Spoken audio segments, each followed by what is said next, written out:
সম্মানিত দর্শক, আজকের গরম খবর।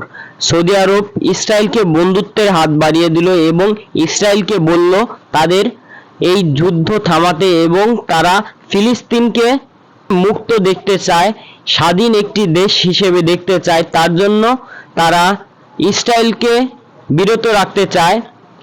এমনই কিছু গুরুত্বপূর্ণ নিয়ে আজকের এই ভিডিওটি অনেক গুরুত্বপূর্ণ হতে চলেছে, তাই সম্পূর্ণ ভিডিওটি না টেনে দেখার অনুরোধ রইল। আর সম্পূর্ণ ভিডিওতে রয়েছে আরো অনেক গুরুত্বপূর্ণ বিষয়, যা দেখলে আপনারা রীতিমতো অবাক হতে বাধ্য হবেন। তাহলে চলুন কথা না বাড়িয়ে চলে যাওয়া যাক মূল ভিডিওর দিকে। আর আপনি যদি আমাদের এই চ্যানেলে নতুন হয়ে থাকেন তাহলে অবশ্যই সাবস্ক্রাইব করুন বাংলাদেশের সর্বশেষ আপডেট খবর পাওয়ার জন্য, এবং একটি লাইক দিয়ে দেখতে থাকুন সম্পূর্ণ ভিডিওটি। এবার ফিলিস্তিনের অন্যতম বন্ধু সৌদি আরব ও ইসরায়েলের সাথে সম্পর্ক স্থাপনে দিল কঠিন শর্ত। ফিলিস্তিনকে স্বাধীন রাষ্ট্র হিসেবে দেখতে চায় সৌদি আরব, চায় ইসরায়েল গাজা থেকে সব ধরনের সেনা প্রত্যাহার করুক, পাশাপাশি ফিলিস্তিন ভূখণ্ডে অবৈধ বসতি স্থাপন বন্ধ করা হোক। এসব শর্ত মেনে নিলেই ইসরায়েলের সাথে কূটনৈতিক সম্পর্ক স্থাপনে সামনে পা বাড়াবে সৌদি আরব, ফিরবে মধ্যপ্রাচ্যে স্থিতিশীলতা।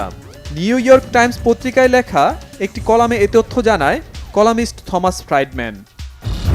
যুক্তরাষ্ট্র সবসময় চেয়ে আসছে ইসরায়েল ও সৌদি আরবের মধ্যে দ্বিপাক্ষিক সম্পর্ক গড়ে উঠুক। এ নিয়ে বিভিন্ন সময় আলোচনাও চলছে। মার্কিনীদের বিশ্বাস, সৌদি আরব ও ইসরায়েলের সম্পর্ক উন্নয়ন হলে মধ্যপ্রাচ্যে স্থিতিশীলতা ফিরবে। সৌদির জন্য বিশেষ অফারও আছে যুক্তরাষ্ট্রের। রিয়াদ তেল আবিবের সাথে সম্পর্ক তৈরি করলে যুক্তরাষ্ট্র সৌদিকে নিরাপত্তার নিশ্চয়তা দেবে। কিন্তু সৌদি কি সহজেই যুক্তরাষ্ট্রের সাথে তাল মেলাবে? মোটেও না। কলামিস্ট থমাস ফ্রাইডম্যান মনে করেন, ইসরায়েল সৌদির সম্পর্ক সামনের দিকে আগাবে যদি সৌদির শর্ত মেনে নেওয়া হয়।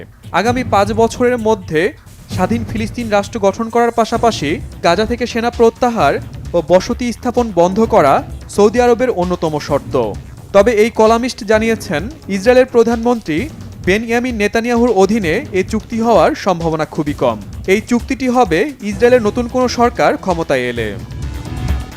সম্মানিত দর্শক, আশা করি আপনারা সম্পূর্ণ ভিডিওটি না টেনে দেখেছেন এবং এই ভিডিওটি দেখে আপনারা অনেক কিছু বুঝতে পেরেছেন।